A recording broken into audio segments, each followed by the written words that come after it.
I it. can't Oh believe my God. you haven't showed that picture yet. The time is now. No, The time is now. The no. time. Hey, speaking of now, I think we're live. So, hey, happy Monday, everybody. Happy Thanksgiving week. What an Here we roll. amazing, incredible, blessed week this is. Great. It was a good football week. Damon, how was your football weekend? Were you guys successful? How'd you do? Washington State won. I guess the Huskies won too, I think. Okay. It's all good, right? It's all good. No And hey, Seahawks. And we've got a short week this week, but it's family time, but we're going to dig into some really hot topics here. So I thought we would bring in none other, the authority, the rock star, the one and only Nicole Donnelly. Nicole, happy Monday. How are you? Happy Monday. You give me way, way, way too much credit, Kurt. I'm just excited to be here and have a fun conversation and just kick off this Thanksgiving week strong because there's a lot to be thankful for. Lots of fun stuff. So lots to be thankful for. Speaking of thankful, how about gratitude for this guy right here, man? How about John? Yes, my favorite Italian American. Hi, John. Good morning. Man, two of the most handsome kids I've ever seen. So, John, happy Thanksgiving to you, your family in Jersey. Hope you have an amazing weekend. We just kind of threw this little program together, kind of impromptu, last minute here. So we're going to take a deep dive. We got some really juicy topics to cover. Speaking, Thanksgiving week, it's like we're thinking of like juicy food. Well, Nicole, we have some juicy topics to cover right here. So, and hey, how about this fine person here, huh? Whitney, happy Thanksgiving week to our friend Whitney. She's had enough of this LinkedIn stuff, Damon. So she's on YouTube. She jumped right to YouTube. So Whitney, happy Thanksgiving to you, your family. Appreciate all your amazing, incredible support. So, all right, let's dig into digital self-serve solutions for manufacturers. Digital self-serve solutions for manufacturers. Now, Nicole, when I say that, what does that mean to you? What are we talking about? Digital self-serve solutions? Yeah. So basically what this is it's letting your customer have more control over the buying process and creating an experience for them on their website where they can self-select what it is exactly that they need. And there's a whole bunch of different ways that you can do that, So immediately you may think of e-commerce, which is a great solution. But for people who are just getting started, manufacturers just getting started and dipping their toe into it, it could be as simple as creating a simple configurator that you could build out through your CRM. If you have a CRM that has workflow capabilities where you can create a simple landing page with a workflow and set up several different questions, that's a really great way to get started with creating a digital self-serve experience. So, Nicole, for somebody if this is new to somebody out there, so when we say CRM, just explain to somebody what a CRM is, and then you're describing these questions. So it's just a series of questions. I mean, basically, so when they hear configurator, they might be like, "Hey, wait a minute. Well, you're talking over, you're not speaking my language, but you're saying, hey, just a bunch of questions that almost sounds like a little bit of a survey, right?" Exactly. So talk about that. Let's go one step further with that CRM and that question process for that configurator. Yeah, absolutely. So CRM is your customer relationship management system. Some very common ones are Salesforce, HubSpot, Pipedrive.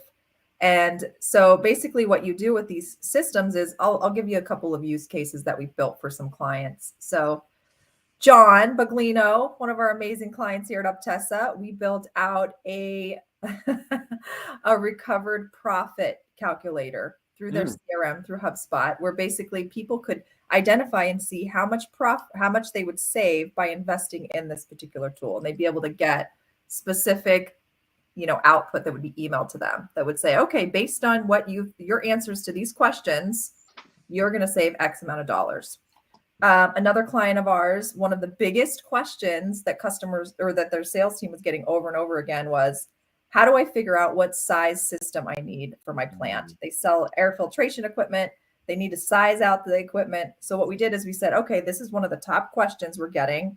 How can we create a digital self-serve experience for them where they have control over the process and they can build out what they need rather than having to call someone and do that whole thing. So we just built out a very simple 3-question survey, if you will. They answer those 3 questions and they get emailed their recommended system with the drawing. So this is a very for getting started with this is a really great way to just dip your toe into it if you're maybe not ready to go full hog with a full-blown, e-commerce configurator, if you will. Yeah. And so you're talking about John Baglino of Tessa, and he says, yes, the recovered profit calculator is amazing. Damon, we had man, did we geek out on Friday or what, man, with Andrew Hood, Academia Yeah. Support Solutions. And we were talking about like CAD drawings and like deep dive configurators. You're talking about that more and more with your customers. I know you're practicing what you preach. You're doing it with Exit Your Way. Just talk a little bit like digital self-serve experience for solutions for you, your clients. Kind of walk us through what's that mean to you? What are you sharing and preaching with folks you're working with? Well, it's really about, we don't go quite as far as maybe being able to select a product or service based on a thing. Sometimes we do, but really it's about giving people the information they need to help make an informed decision. I mean, when you're looking at the very beginning for like us, like a business valuation or something about selling a business or even growth by acquisition or something like that, there's just a lot of questions, right? So really what we're trying to do is allow people to take an assessment or even just get to the information of articles like FAQs that then drive into, okay, if this is a question, if we've answered it, then you can go into something to answer a question, maybe an assessment or something like that. Or if it's appropriate, to get to the right person to talk to them about that specific thing. But really it's about giving people all the information that you can think of that you've been asked, like Nicole said, the biggest questions. It's more about reducing the friction by giving people the information they need to make the decision that is right for them. And because everybody, the biggest in anything you're buying, I don't care if you're buying a car, you're finding a new supplier for $10 million worth of product yet. It's, you don't want to screw up on your decision, right? You want to make a good decision. Yep. That basic concept applies to everything. And that's what we just try to do with ours, is make it simple to make a good decision. And then when you're at that decision point, make it simple to understand the steps of getting through that purchase. Yeah, I love that. And that's kind of like creating a learning center, if you will, on your website, where you're basically answering all those questions through blog post, video, etc.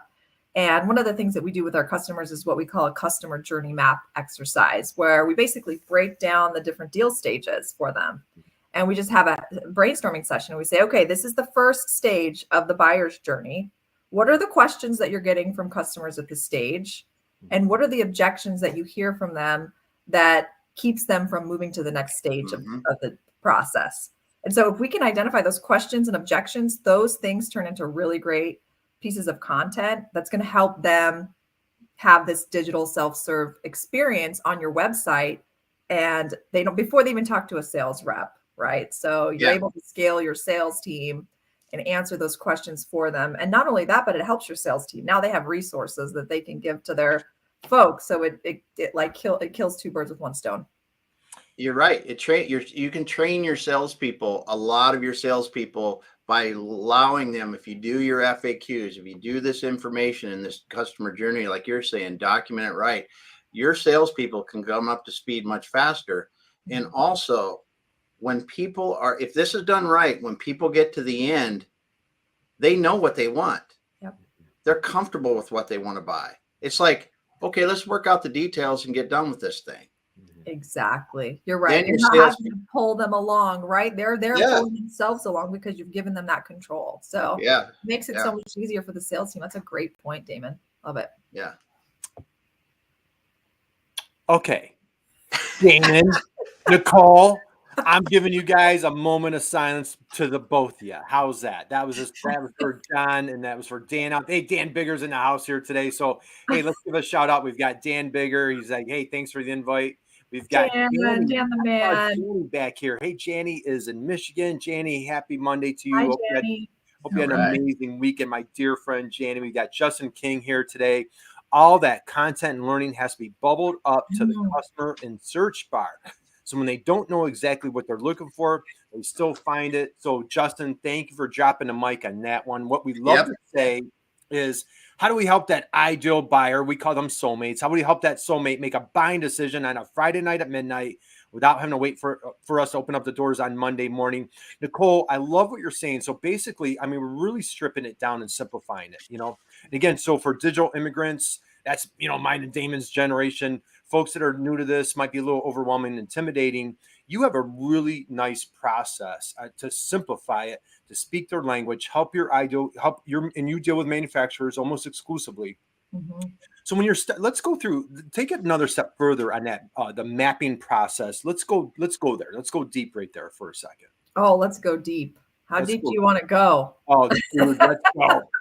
You know what? It's Thanksgiving week. We're full of gratitude today. Let's give Oh man. a lot of meat on the bone, pun intended. How's that? Yeah. Oh man, it's just, it's really a revelatory process for everyone involved. So usually we have someone on the sales team who's involved in the discussion and marketing. So immediately you've got that alignment between sales and marketing. So that's step number one. If you're going to do something like this, you got to make sure you've got buy-in from your sales team. Mm-hmm. And yeah, like it is. The first step really is to talk. You have to figure out what your deal stages are, so first stage, how are they finding you? That's your awareness stage. Okay, what's the next step? Are they signing up for a webinar? Are they requesting a quote? Are they, what is that next phase? So the first step really is to outline those stages. And then once you do that, then you can really dive in and identify once you have that outline, if you will, of all those stages, it's very straightforward and easy to just go think about it and say, okay, well, when someone comes to us and they need a quote for something, what are the questions they're asking at this phase? Because they're going to be different at each phase. Mm-hmm. So it's just a big brainstorming session. And then from there, what we do is we take all of those questions and objections that we get from that customer journey map, and then we create a content strategy that we use keyword research combined with these questions to see what's going to make the most sense from a Google perspective, that we want to target those keywords that are going to help them get those first page rankings. So we're combining, making sure we're making Google happy with making sure we're making the customer happy. And if we can do both of those things really well, then it's a home run. Let's talk about keywords for a second. I love that you said that. So again, folks, we've got Jamon's here today. John Baglino, he dropped a great comment here. 60% of research is being done without you even knowing it. How about we give a moment of silence for John right there, man? 60% of research is being done without you even knowing it. It's Nicole, only going to get more like that in the years ahead too. So as consumers, and like Damon, like you were saying, like nobody wants to make the mistake. Like even if if we were all going to go out to a restaurant, like who wants to be the person that picked the wrong restaurant, right? Yeah. You're going to go to Yelp, you're going to go to get Google reviews or whatever it might be, let alone in the B2B space when you're targeting these manufacturers that are making massive, big buying decisions. So Nicole, keyword research. We make a widget. We are positive this is what our soulmates, our ideal customers are calling it. However, we're thinking about the solution. They're thinking about the problem. Can you go there a little bit of like, how can we marry that and like not have that disconnect between the keyword and the solution and the problem? Yeah. I mean, one of the great things that you could do is just ask your customers what they're searching. So make sure you do that research up front. You can ask them. Mm-hmm. And what they're, ask your sales team when people are calling, what are the things that they're asking for when they call and ask for something? I mean, we have a client, for example, that sells filter bags. Well, we were hearing a ton of the time that people were calling and asking for filter socks. And that was something that they were searching in the search bar. We wouldn't have known that if we hadn't talked to the sales team to understand what are these people asking for. So that helped clue us in like, hey, we need to make sure we're optimizing our website pages for this particular keyword, filter socks. And so what that meant is we needed to make sure that the pages had those keywords on it and that we were creating content that spoke specifically to that. So again, it goes back to just making sure that you're aligned with your sales team and they're involved in the process and really listening to and talking to your customers to see what it is that they're telling you. You got to get on the front lines. Get in the trenches. And look at Justin's comment here. I love this. So you can stop at aligning the sales team. Sales will tank a digital project faster than any other. Get them aligned and compensated. Drop the mic. Yes. As early as possible. Yes, I said compensated. Nicole, what do you think about that comment there? Absolutely. Justin, you hit the nail on the head. You're not kidding. I think what's happened over time is that there's this merging happening between sales and marketing. Yep. So what used to be two very separate,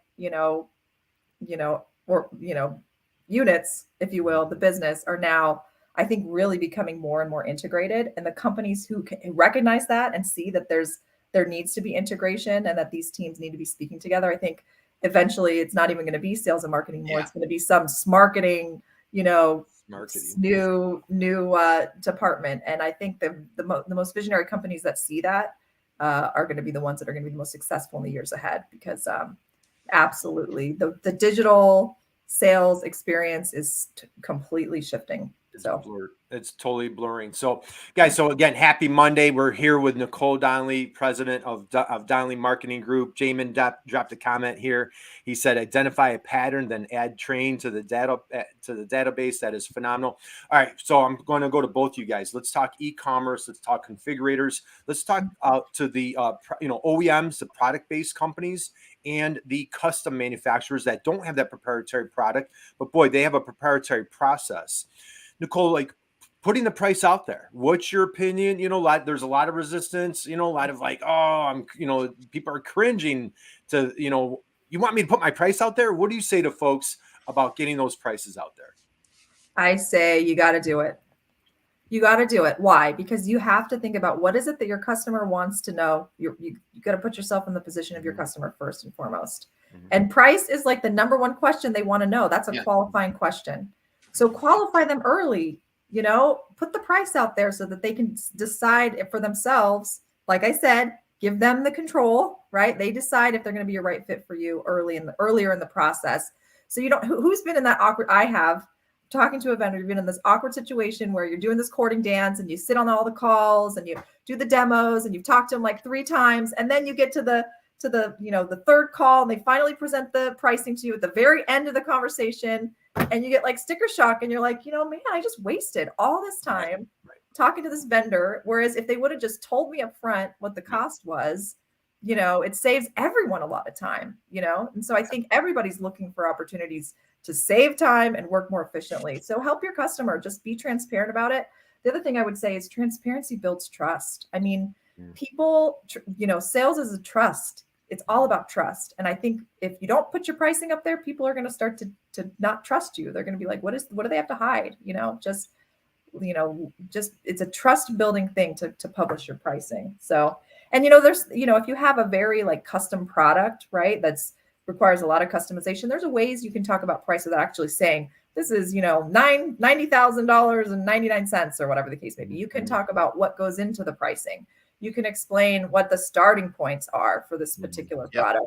You can talk about all the variables that go into that price so that when someone sees the price, they have context to know that like, okay, I know why this costs so much more because all of these other factors are involved with building this, product or service, So there's different ways that you can go about it. I mean, we've seen great success just creating blog posts for clients, just talking all about the price. And it's a huge way to start the conversation with people and get them to take that next step of, feeling comfortable to reach out and get a quote. Yeah. And it works both ways, even, as a vendor, supplier, whatever business that you're in, get that price out there because, if there's going to be a disconnect, like you said, you get on that third meeting, that third date, and like there's a total disconnect on price, we're there anyway. Damon, what are you telling folks? What's your opinion on pricing? We have a rule. In our second meeting, we range the price of everything we're going to do. Nice. We know. I mean, because our consulting takes typically, because of what we're doing, it can take 4 or 5 meetings before we really fully understand and can develop a overall scope and price and everything. But in the second meeting, we'll range it. We have to range it. I said worst case, best case. This is the range we kind of say, and it might be big in some cases, might be small, but it's the second meeting. First one, you always want to get to know somebody and just talk to them about what's going on. What are you looking for solutions for? Because you really don't know. And then in the second one is where we go, okay, we listen to you. This is kind of what we're thinking. If this resonates with you, this is where we see the range in price going on this. If that makes sense, let's keep working on this thing.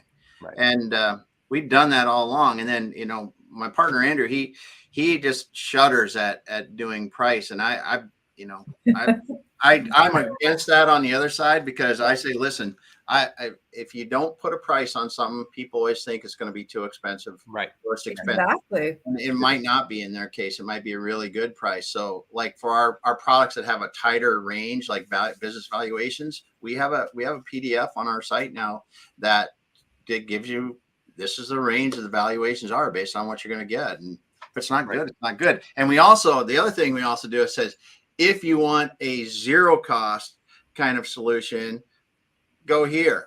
There's a free resource right there. Yeah. It's not even ours, it's somebody else's. Just because, listen, if that's what you're looking for, that might be the best place to go. Right. Yeah. Boy, kudos to you, Damon. I love that. I'm going to pull up a couple comments here real quick. And Justin, thank you for joining us today. Great comments. In addition to price, getting shipping costs, I've got Michael here, and Michael was with us, I believe, on Friday, Damon. So even the best CAD configurator is useless if the user journey doesn't map it and the user is confused beforehand. UX is king, I guess, and that's coming from an engineer. That's awesome. Michael, I love your comments, man. And Whitney drops a great comment. So Nicole, how would you answer this one? How do we go about making the marketing department?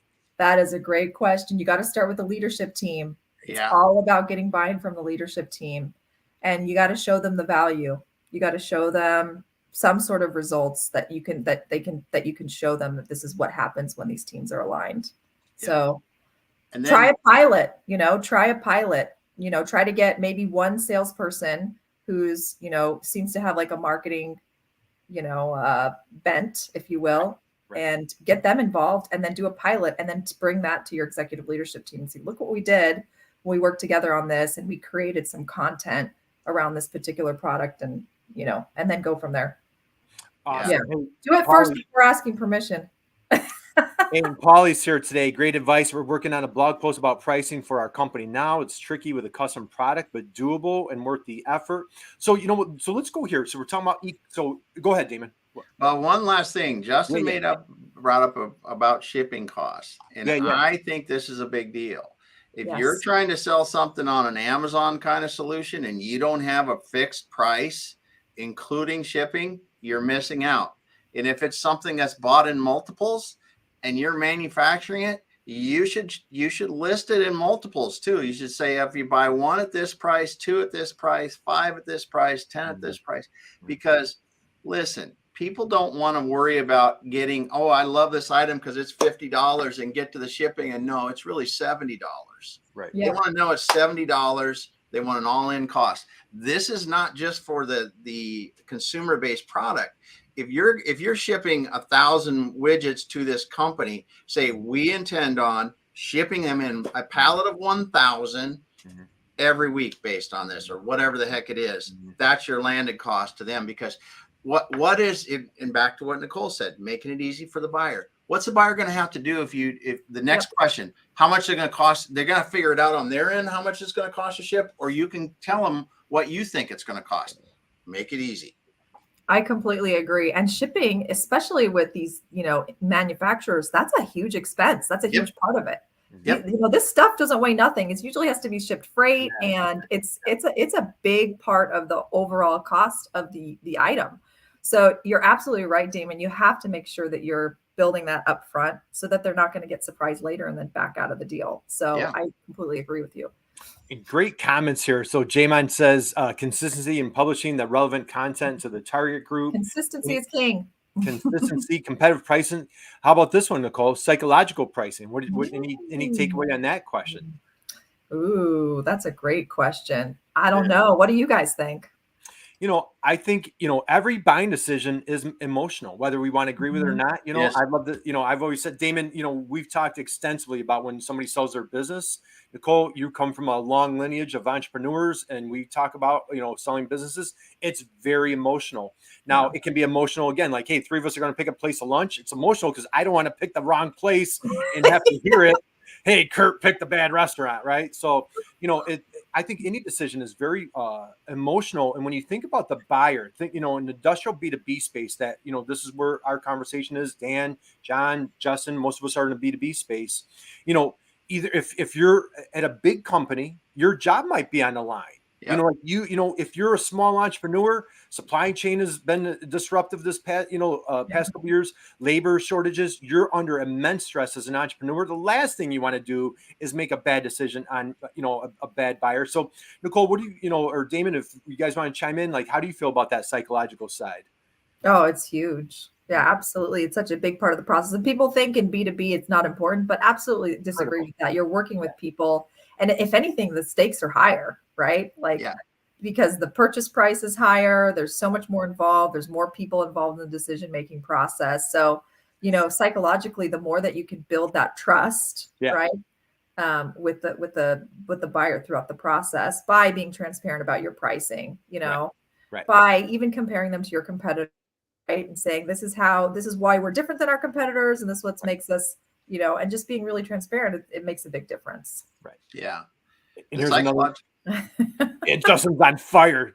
Yeah. You need to get him on stage. It'd be a cute little website until leadership has incorporated it into a corporate strategy.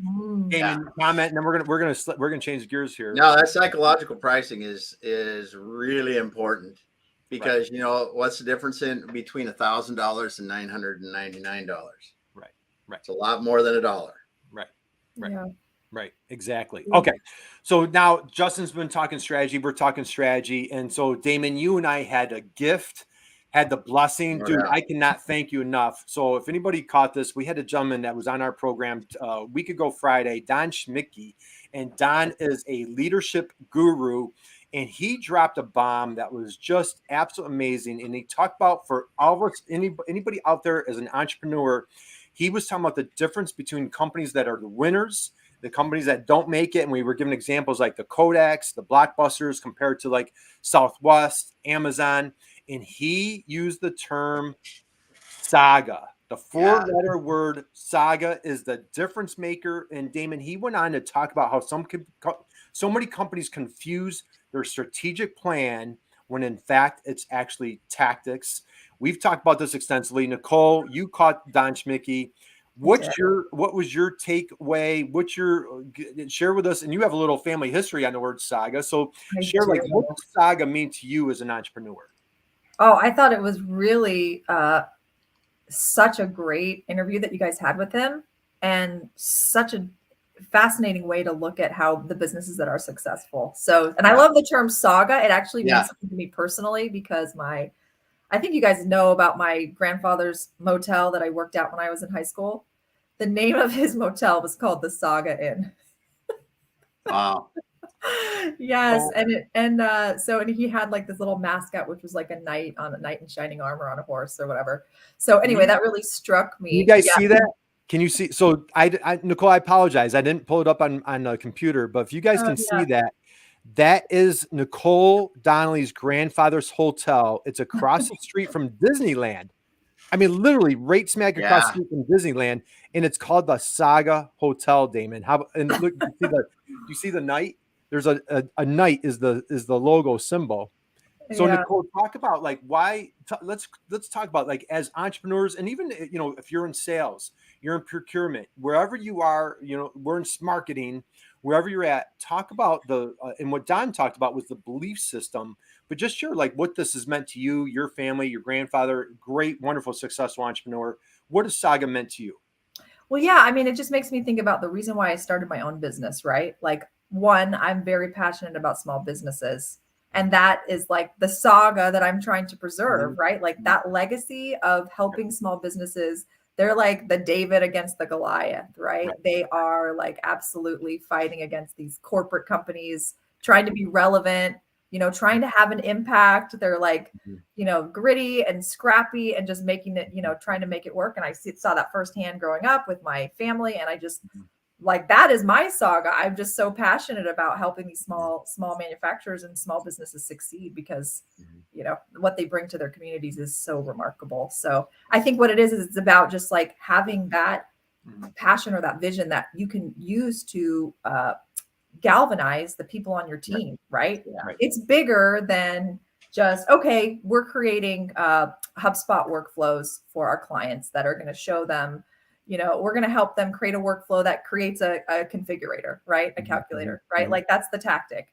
but it's so much bigger than that, right? Like what we're doing is I'm trying to galvanize my team to say like, this configure that we're building is helping our customers fight that big Goliath so that they can be relevant, so that they can, have the impact and lift their communities and lift their families. Like it's just so much bigger than, and that's so much more motivating to people. Well, to me anyways, than just like, okay, we're going to build these workflows.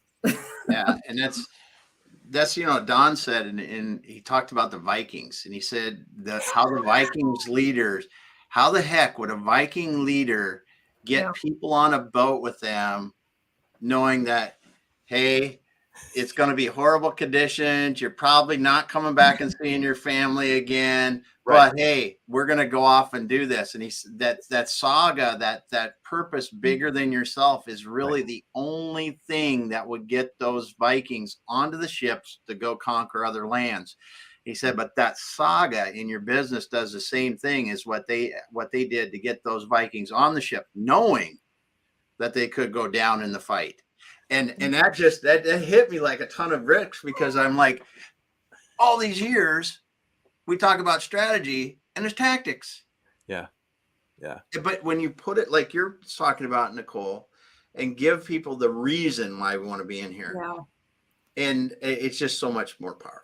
Yeah. Yes, and the thing is, people everywhere are looking for purpose. Everybody's looking for meaning. Yes. We're all looking for something that's bigger than ourselves, that we can be a part of, right? Like, nobody's just wants to just phone it in. We all are craving that sense of purpose and meaning. And if you can create that, people they want to be part of something like that. I mean, we see businesses all the time that are building amazing products and services, and they're doing it because they've created that saga that's really like galvanized all the people behind them to say, like, we believe in this, we want to help it be successful. So yeah, absolutely. So a couple of things that Don talked about, I have a couple.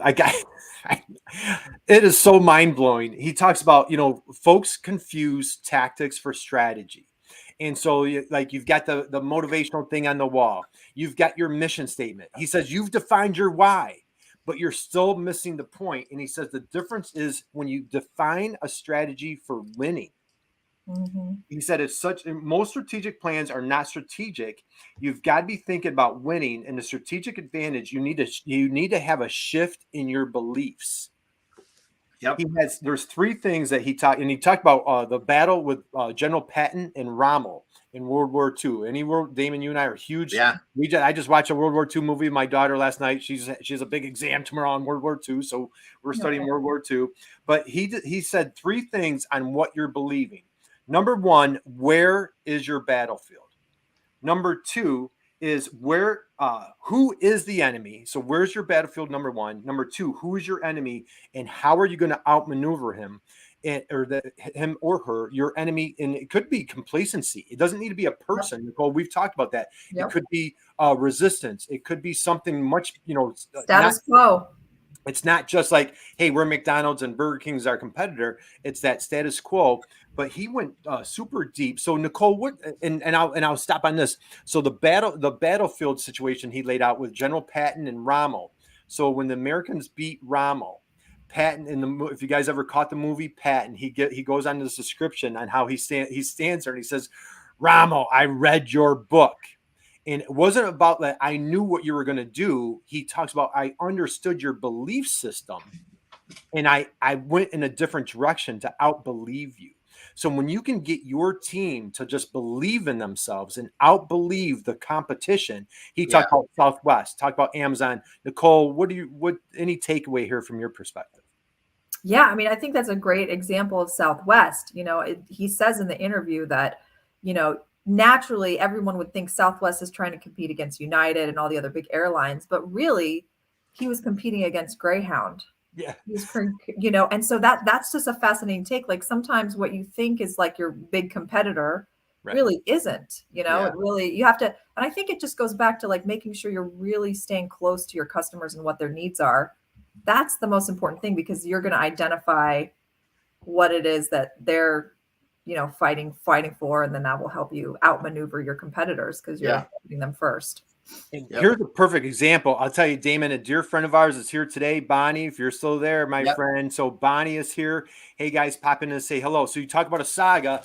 Bonnie, I have your product right here. Bonnie is a fierce entrepreneur, manufacturer. Damon, you've got your samples. This is a plastic container. It goes on top of a soda cup. So if you're at a ball game, you're at an event, you're in the car, you can put your sandwich, hot dog, donut, whatever, snap it to your soda or your coffee, whatever you're drinking. And so, Bonnie, you do an amazing job of that's your solution. That's your saga. Love what you're doing there. Damon, talk about your saga. Let's go there a little bit. What are you guys doing to exit your way? How do you declare your saga? Yeah, I don't really think we've got a great saga yet, honestly. I mean, honestly though, our business started because we saw the injustice of most business owners will get to the end of their business career or in their business career and decide they don't want to be in business anymore, only to realize that their business is not sellable or worth nearly enough money.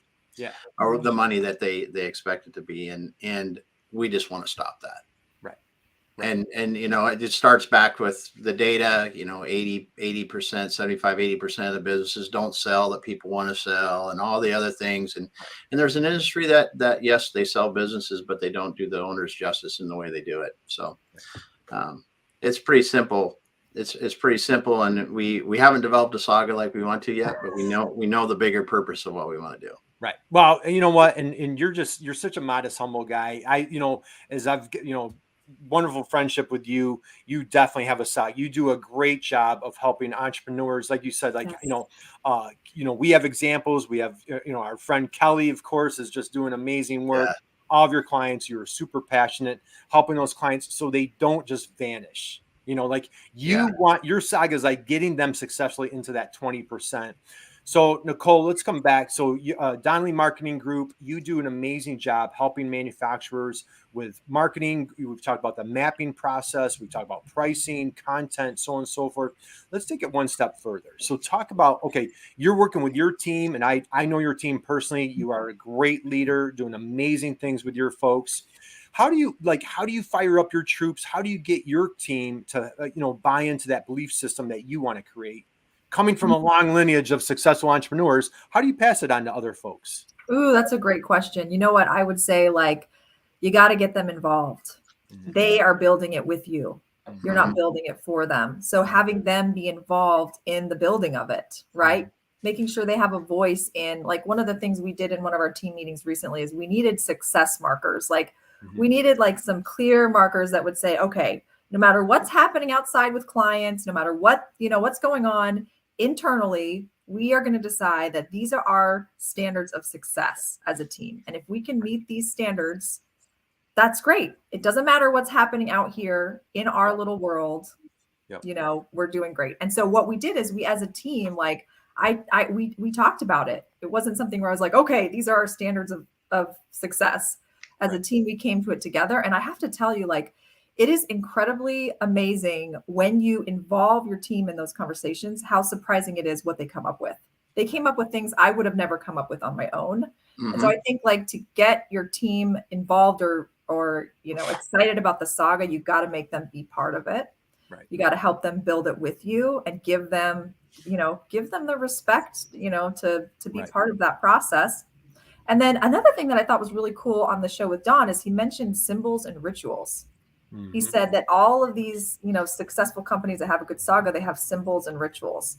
So I love trying to incorporate that. And I'm still trying to figure this out. I'm by no means am I. So one of the things I'm thinking about is that picture, Kurt, of the saga, that is a symbol that is a symbol that I can use to galvanize the team around, and they see it and they remember it. But what other symbols do you have in your business that you can use to kind of get your kids, get your well, that's a whole nother saga, right? My mom brain came on there for a minute. Oh my goodness.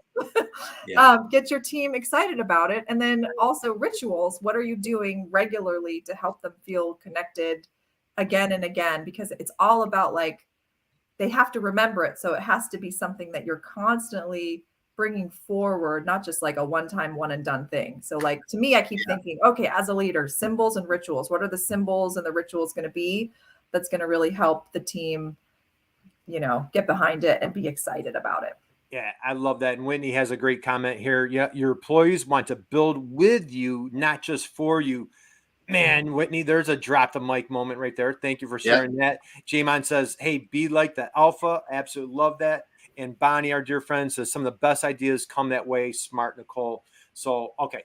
So I know everybody's super busy today. It's a wonderful holiday week. So we're going to wind down. Damon, any other thoughts from Don, the saga? And I think Justin dropped a note on where could you catch that? Justin, if you go to Damon's profile, and I'll have it posted this probably tomorrow on my website, be on Damon's website. We'll have it all over social. But if you go to Damon's LinkedIn profile and you check his activity, his posts, it was from a week ago Friday. Don Schmicky, great interview. Just fast forward over Damon and myself. I was just so overwhelmed by his brilliance that don't even listen to me, but listen to Don. It's a great interview. Damon, any other thoughts before we change gears in our last section here on Saga? No, I was writing notes down on that one because the symbols and rituals, I mean, it can be as simple as call to actions and then the rituals. I really think team meetings are so powerful and so underrated, and meetings overall, I think they suck, but but the right kinds of meetings are so powerful that they need to happen. Yeah. Yes. Well, when you say, you know what, and I'm going to segue there. When you say need to happen, Damon, you just put out amazing, man, dude, you made my weekend. You put out a post. I just spent the weekend with Damon and his wife. I stayed at his house. We were out on my birthday having a great time. Damon and I went out in wigs. It was absolutely hysterical. We went to a football game together. Nicole, you and I have been together in person. We had a great week together in Texas, working on a client together. We were together in Cleveland the month before. I encourage, invite, welcome, boy, take your online relationships in person. Yes. It is just such a game changer. Like my love, my respect, my admiration for these two folks is just off the charts. But when you meet them in person, they are just as great as they are online. One thing I'm going to add about Saga, guys, I'm not Mr. Motivational Speaker, but I every single one of you out there has a God-given talent. You guys are are on fire. You guys, it is such a gift for us to be part of your circle, your world. Man, let's just put ourselves out there. I told Nicole, Nicole, I probably make a fool of myself every day. But man, when you just come out with a passion and just bring your A game and just bring your best, and man, we're going to stumble. We're going to make penalties. We're going to fall down.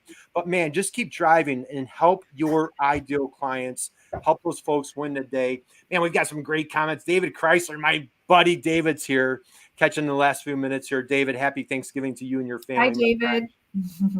We're having a great conversation. So, all right, let's close down on this, Nicole. It is Thanksgiving week. Man, Damon, you and I love talking about gratitude. We use a term, radical gratitude. Boy, if we could just live a life, I wish somebody would have taught me that in my 20s. It took me in my 50s to figure this one out. Nicole, we talk about the term radical gratitude. You have an amazing, beautiful, wonderful family, wonderful gifts in your life. Just share a little bit, like what are you just filled with gratitude about this week?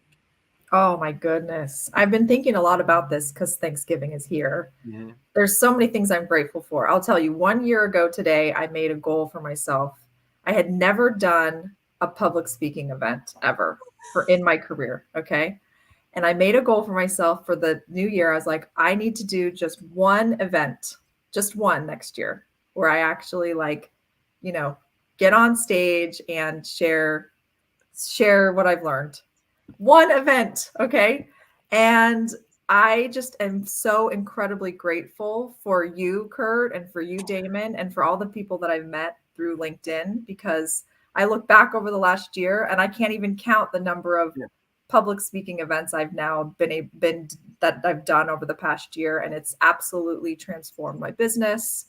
And it's just made me a stronger, better leader. And I'm just so incredibly grateful for you and for you to, let me, join you on the stage at so many of these events. So I'm hugely grateful for all of my LinkedIn community, all the people that are watching. You guys are, Whitney, John, Dan, Dave, all of you have just been, entrepreneurship is such a lonely journey. And it's just so nice to have people who you can go to for support. So I'm hugely, hugely grateful for that. And I'm just, as you mentioned, like above all else, incredibly grateful for my wonderful family. I mean, when you're a business owner, your spouse really has to carry a big load. It just is Yeah. what it is. Yeah. Right? It just is what it is. And I am like so incredibly grateful that I have a husband who's just unwavering and just really steps up in big ways. So that I can live my dream. And so I'm just grateful for him and for my beautiful girl. So anyway, I can go on and on and on and on, but I won't. But well, Nicole, it's been an amazing year. I tell you, you've spoke at Purdue University, Temple University, multiple MEPs. You've been here. I know you've done numerous podcasts. You've been here with Damon and myself multiple times. And so I tell you, you are truly a gift, a blessing. Tons of love in the chat box for you coming out here.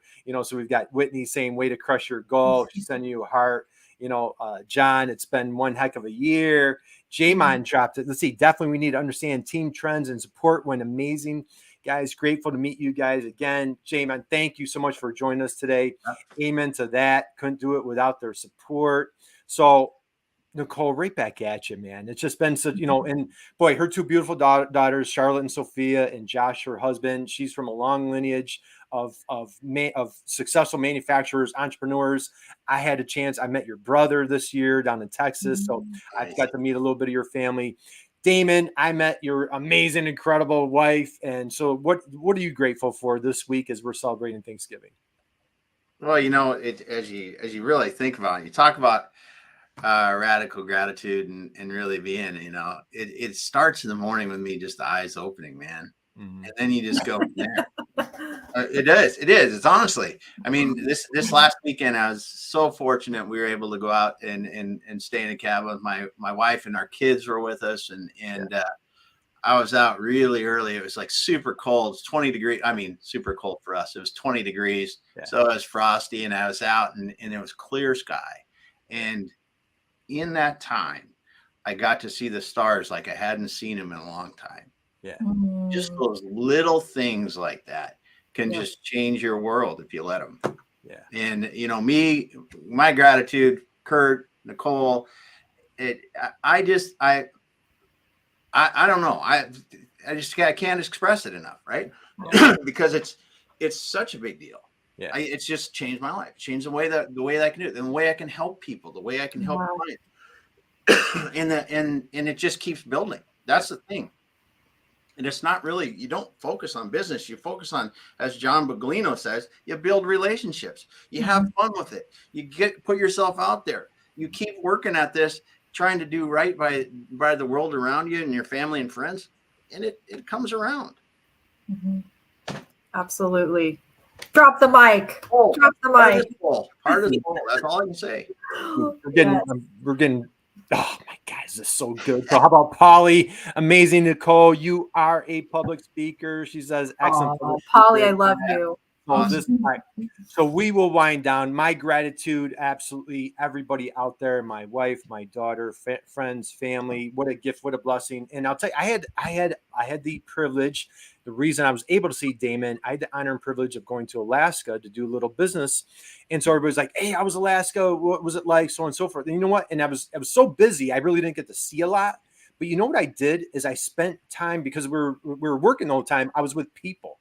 And so now when people ask me that, I'm like, these folks that I met in Alaska were so amazing. And, I want to go back and do all the sightseeing and all that.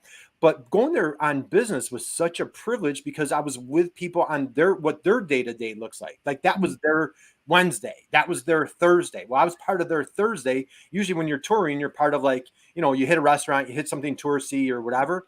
I was with these folks, and I tell you, I was blown away by just the passion, the humility, just how wonderful they are. So many people complain, like where I'm at, it's been snowing all weekend, and people are like, oh, this weather. When you go to Alaska, they're like, they love it. They're embracing it. They never complained about it. And it was just such a gift. So again, these relationships, and as John will close out on this, so many incredible moments. So guys, I know we could go shining on, and people are like, oh, okay, we get it, Kurt, whatever. So, all right. Thank you, Nicole. thank you, Damon, for everything. Tons of love to both of you. Tons of love to everybody on the program today. We are just so passionate about helping entrepreneurs, in particular manufacturers. And as Nicole said earlier, it's lonely. Yeah. It's challenging. There's no reason you are not going on this path alone. There are so many incredible resources to help you on your entrepreneurial journey. So, Nicole, parting thoughts, words of wisdom, any Nicoleisms that we want to like close out with today? Oh, no. I'll leave you with this, Kurt. I'll leave you with this. How about your dad had some wonderful gymisms? He did. I should share a gymism. I should. My dad passed away last year. That would be really cool. Okay. Oh, what can I share with them? He used to always say, okay. One of the things he always used to say was, make it happen. No, just make it happen. I'd hear him on the phone all the time with clients when I was a kid, all the time, all day long. Let's make it happen. And he always did.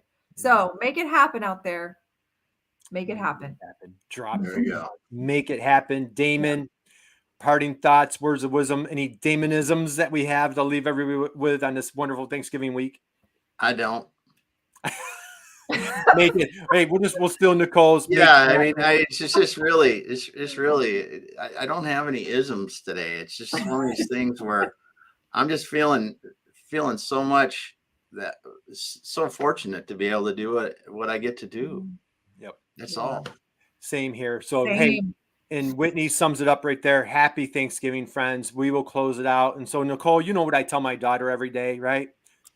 Be your best, right? Make it happen and be your best. So, guys, thank you. Damon, we're taking Friday off. Enjoy family time. We are back here next Monday. Man, we have a great case study with the Purdue MEP. And Nicole, you're actually going to be back with us. We have a manufacturer in the great state of Indiana. Had a wonderful little success story with Edward at El Popular Foods. We're going to have them back on. Damon, I tell you, December is going to be hot and heavy, man. It's going to be a great month. So, guys, God bless everybody out there. Have an amazing, wonderful Thanksgiving. Enjoy every second with family, and we will see you soon. Nicole, hang out with us 1 second, and we'll talk to you later.